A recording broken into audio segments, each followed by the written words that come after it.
Hello.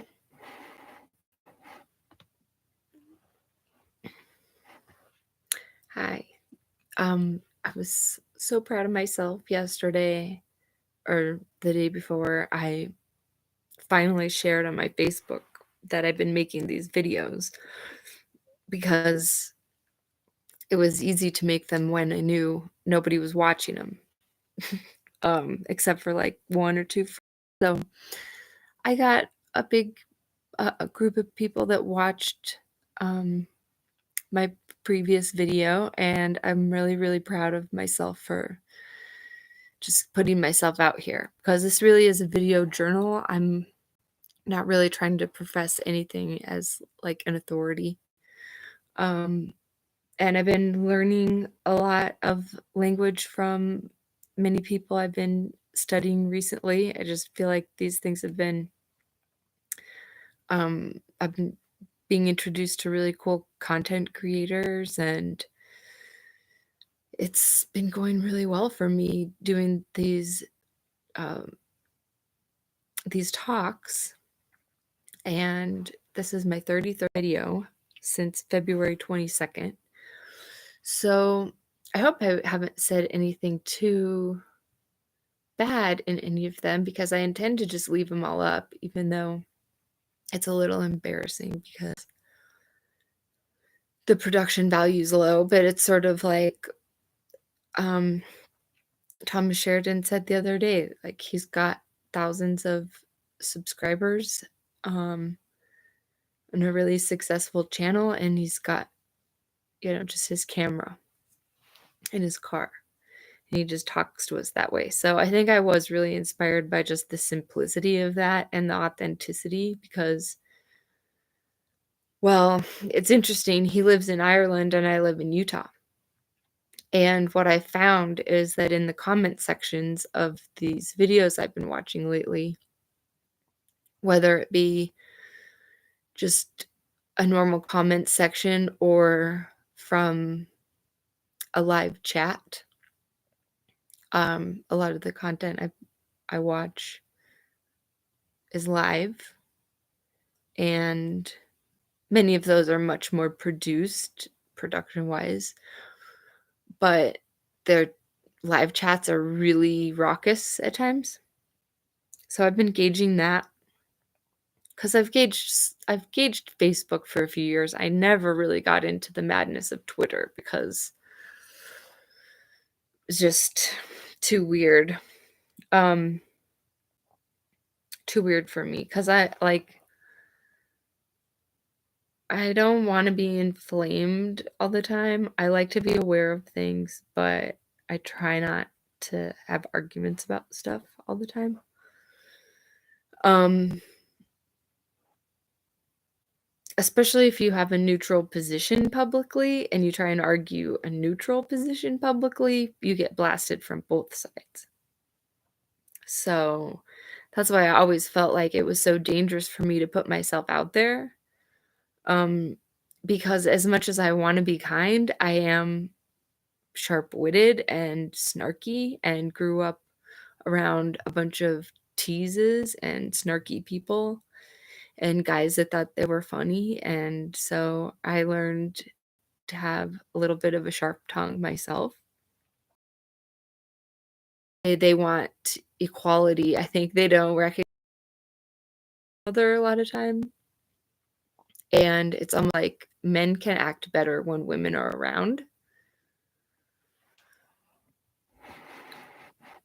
Um I may not have a very good connection right now, so I'm gonna end this and then I'm gonna come back, check out and see if this got garbled or what. I'll be right back.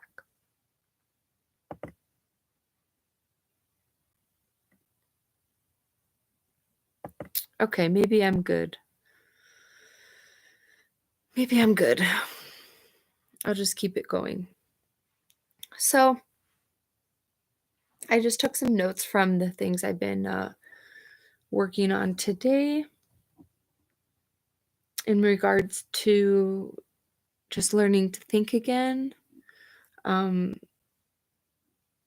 there are many criticisms of the school system right now, probably always have been, but Thomas Sowell is someone that I was listening to some of his stuff today. He says we're all born ignorant. We're made stupid.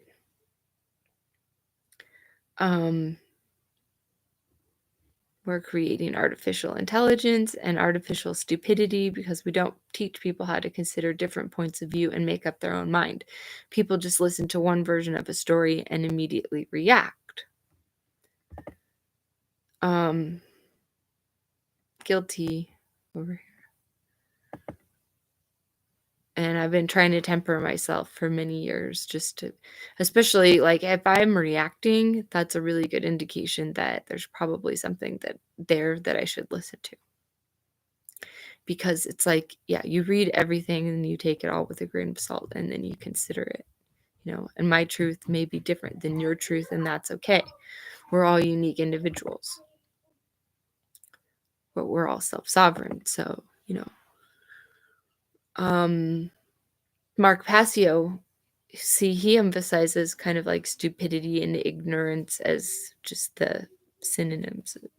And he likes to emphasize the ignorance, to ignore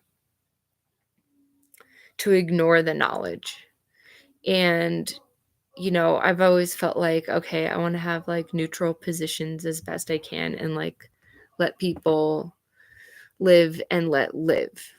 But I would never, I was in ignorance of just how tyrannical things already have become. Okay. And I actually took a break from listening to Russell Brand, but I got back into him because, I mean, the guy really picks out some really important information out of the news. But his style is the way that he speaks is kind of hard for me to take. But again, like, I've found that if I listen to the people that at first ignore me or annoy me, if I listen to the things with which I disagree or give it a second chance, if I hated it, try it again with just like, okay, kind of an open mind, but still the cynicism. It's like, oh, I can finally understand the truth and get rid of the bullshit, separate the wheat from the chaff. Okay. So Mark Passio really has this call to action about it's kind of evil to be stupid. We're kind of conditioned to be stupid, and we got to get ourselves out of that ignorance. And ignorance to me just makes me think of like plants and how we can be ignorant to the plant names and to their benefits to us. And I just, I really want to be able to relate to everybody, but I'm ignorant.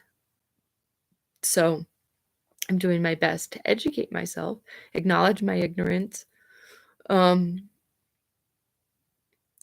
I used to hide behind this idea that, like, if I were to be outspoken in any way, that my kids would suffer because, like, they would just suffer whatever if I embarrassed them because I was challenging, like, the status quo.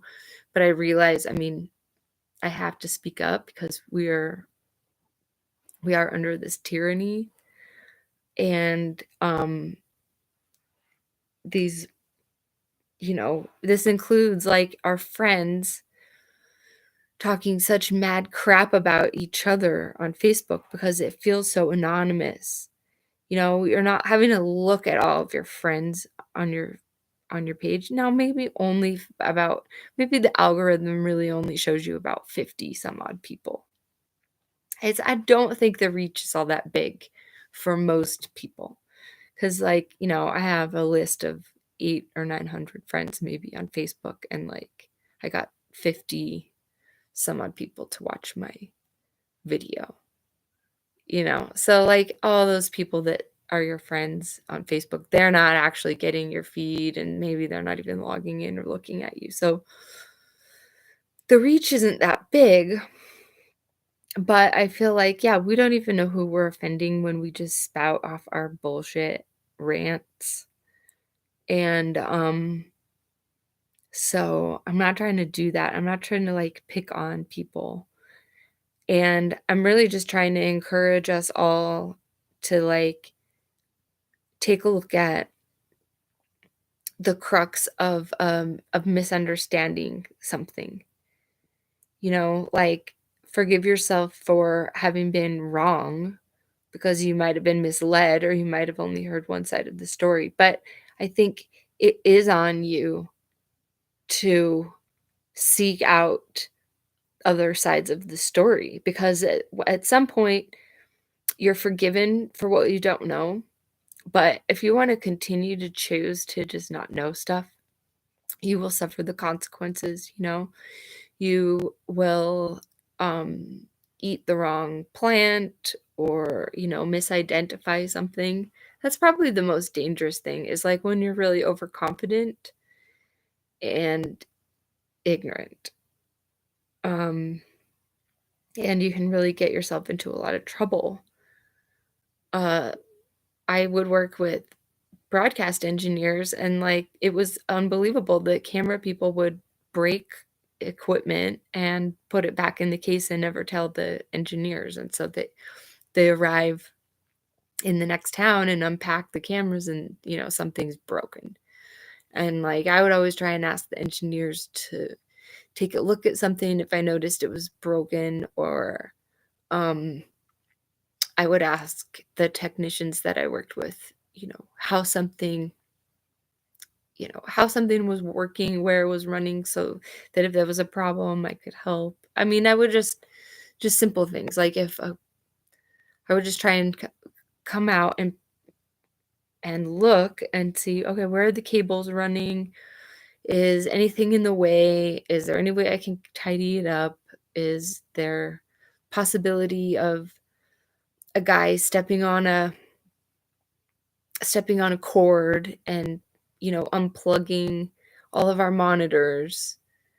Um, you know, it's really easy stuff, but like if you're not paying attention, if you don't have the hands-on experience um of a job like that, you're just so much is going to fly over your head. And I'm lucky I started young and I I was able to just pick up a lot in 20 years. And you know, I was a hero just for being able to plug something back in and not have to call a technician to run up a big flight of stairs because I was able to fix the simple problems just by paying attention. But um you know, I think there's some things in the world that we want to be ignorant to. Like there's all this doom and gloom in the world and it feels really good to just escape and to not really want to pay attention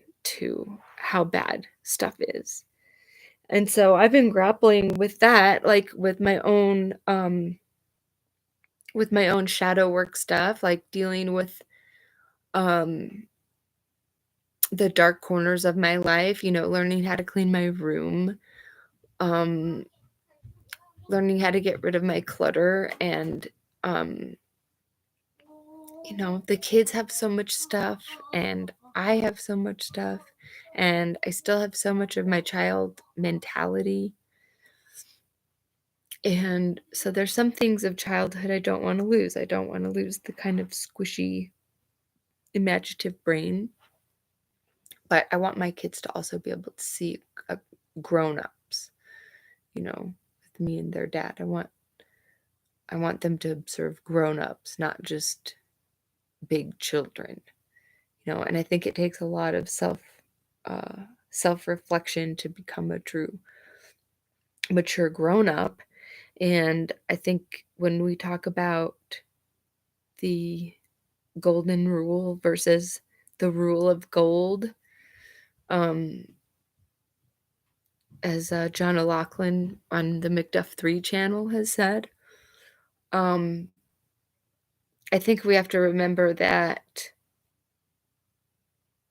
we can be violent with our voices. Our bullying can be uh, covert, and so I want to be able to take accountability for that. I don't want to be ignorant or stupid to my own BS, but I want to forgive myself too. So in the chat, I put a link to, actually, it's in the live chat replay. I put a link to Brian Scott, The Reality Revolution. And that's a video I'm going to be talking about hopefully in the future.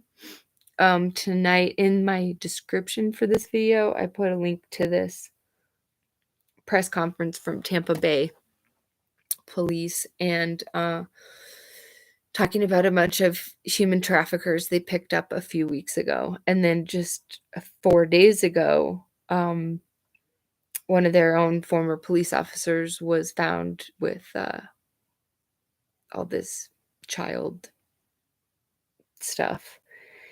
And so it's just awful. We've got to be able to look everywhere. And yet it's so hard. It's so hard to think about just how gross and scary the world is. And but it can be beautiful. And I really I'm just trying to cling to the beautiful moments. And it's what women do, especially. I watched a episode earlier today on Appalachia Homestead with Patera, and her videos worn with worry, right? Because she runs a farm and she's preparing for these food shortages, because I think in the rural towns in the East Coast, they've already had like all this extreme weather too. I think, there's been a lot of extremes across the world for various reasons. There's been a lot going on. I mean, just besides COVID, it's like COVID on top of everything else. And all these different jurisdictions are dealing with everything slightly differently. And the supply chain issues have been bad for years. And the weather has been really bad. And my friend's trip to Orlando was just canceled. And they've had extreme weather and weird stuff with their flights and air traffic control, and nobody's really telling all the stories about that. But I think one thing that's happening is I think a lot of the workforce that was encouraged to get lots and lots of jabs, those are the folks that I've been hearing are not feeling all too well. And that's really, really sad if people aren't able to work. And they were doing their best and doing what they were told to keep them healthy. And I just think the work in general is like running people ragged. I mean, but I think the fact that there's a lot of really really sick people right now. There's a lot of people acting weird and just, I mean, I'm talking about my friend got jumped the other night, just out of the blue, and there have been these crazy stabbings and all this violence and wrong way drivers, and I don't know, maybe we're really, really sensitive to all the electricity. I could go through all the conspiracies because frankly, I don't care anymore what people want to say about me. I feel like if you're listening here, you're not here to troll me. Like, you'll just ignore me. And that's so cool with me. But we've got so many topics to get through. So a lot of this talking is me just trying to figure out how to manage the tons of stuff that we have to discuss. Um, and missing people. Like there's all these folks that just aren't even reported. And then the US president um, or whoever makes these decisions, I don't know if this is a House Senate deal. But yeah, they're going to change some Trump era policies to allow more refugees. And so I think it's interesting looking back at history when you look at the stats that historians love to shout about. It's deaths, not necessarily displacements. And that right there is what I think all of us as humans have in common is there's such a long history of slavery, and it came in so many different forms, and there were so many different versions of human trafficking throughout um, the last uh, just 100 years uh, back to the Ottomans and Icelandic slave trade in the 1600s. I just heard about that. So um, I know that the displacement of people is one thing we have in common. And looking back in my Armenian history a bit and the falling of the Ottoman Empire and the displacement of like 700,000 Armenians. And that's how my uh, great grandfather, great grandmother, and great uncle arrived to Murray, Utah in the early 1900s. But what we're looking at now is a mass migration from. I'm on a stream. We're looking at a mass migration from this next conflict.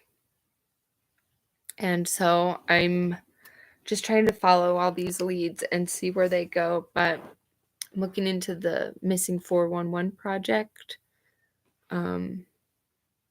Shoot, I did not write down his name. I'm sorry. But anyways, I just really thank you for being here. And yeah, we've got to somehow protect ourselves, like being able to study the hard truths, but still be able to think that when we work in a place of love, then maybe things can work out well for us. We can find the people that we need. I've been connecting with an old acquaintance, and I was just so compelled to reach out to her, and we've had some really awesome conversations this week. And it's so easy to talk to her for like an hour or two. And that has been amazing to find a renewed connection that's just boom. Like I love those Insta friends, those folks that you feel like you can communicate on a deep level. And maybe the tribe is small for a reason, because we need to have people of depth to be able to do all this exploring. And we're all different. So um, we need to be able to actually get to know each other, you know? So as we move forward, I'm just going to ask that if you feel comfortable doing so, please comment, because I'd love to build engagement on these videos. and if you feel comfortable sharing one of them with somebody. Um, but otherwise, just keep watching. You can let me know what you think and what you're interested in talking about. And please share with me some other content that I should be checking out. There was a lot of content that I was being judgmental of. And, that's fine. Maybe some of it is 50% true, or maybe even less. But if there's a grain of truth in things somewhere, I think it should be our right to discern. I think we should be treated like grown-ups if they call us adults at 18 in this country or whatever, wherever you are. Um, I don't think we should have governments telling us when we're adults. When we have a bunch of old ass children running around screaming at each other and being complete jerks to their neighbors. Um, it's just unbelievable how inhumane people are. Um, and then on Sunday, they think that paying their tithing and showing up to their church activities makes everything okay. Um, so when I judge others, I'm gonna hold that mirror up to myself and see, when am I acting like that? Because I'm an asshole too. Um, so that's why I had a big problem with Mark Passio. It was hard for me to listen to the truth in his messages, but he did one today that was exceptionally good. He didn't yell too much. But his live chat was nonsense. Those people are crazy. But I'm proud to be called crazy if I'm just allowed to speak my mind. I want to listen to the other crazies too. I'd much rather listen to them than have them invent secret languages and you know underground things going on. I'd rather know what's going on, even if it's horrible, because I want to be prepared. Um, although that's definitely a challenge, and I just figure if we're all going to the slaughter anyways, we might as well stand up now. What do I really have to be afraid of? I think I was afraid of being uncomfortable and losing that materialism and, wanted to play the game because I thought it was possible to play the game and be good. And I think people can be in the game now and be good people. I just think they don't know who they're serving. They don't know who they're really serving. None of us really do, because they're hiding at the NATO and UN and World Economic Forum and world leaders global summits, and they're having all of their private agendas in a pretend public forum. And they're telling us, like, all these countries are doing, like, all the same legislations. So they're working it all out together, and Africa is, like, the only continent that is able to stand up to them because I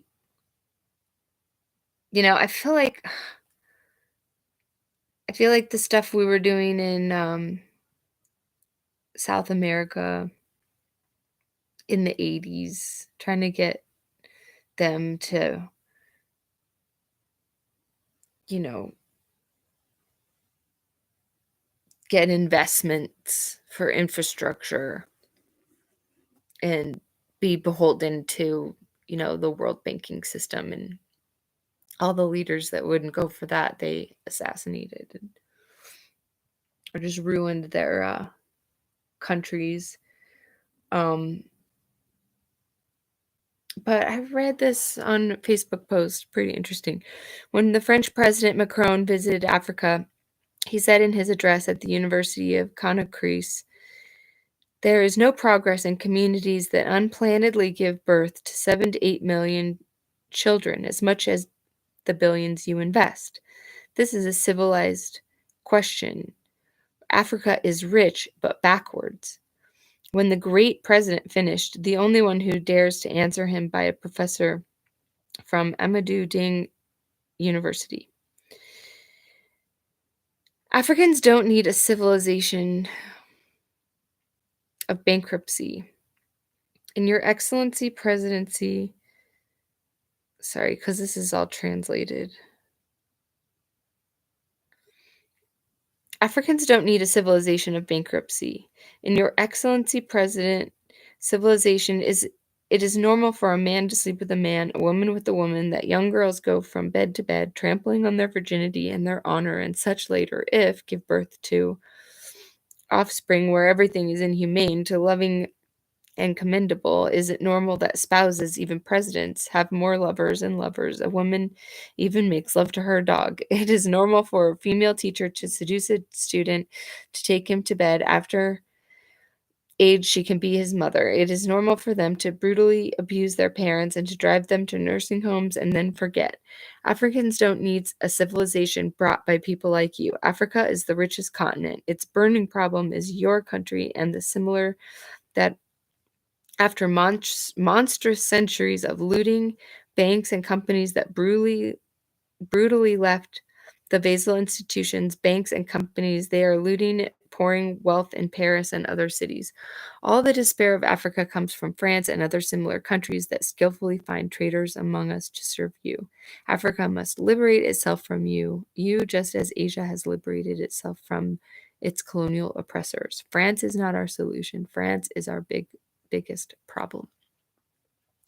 So, I thought that was really interesting because, yeah, I feel like they want to guilt us all into getting into big debt, and they want to make us feel like that's the only way. The only way is to go to college, get into big debt, um, get a big house, move to a big city, leave your family behind. Um, yeah, it's just crazy. So I'm finding myself really embracing the opportunity to be at home and be a mom and be with my kids, and also learn how to speak up because things are not okay. So, we're going to start talking about the nasty stuff. And yeah, we'll see where this goes. But thanks a lot for checking these out, and leave some comments. Let me know what subjects we should be covering, what books you're reading, what books I should be talking about. So, all right. We'll talk to you soon. Love you. Bye.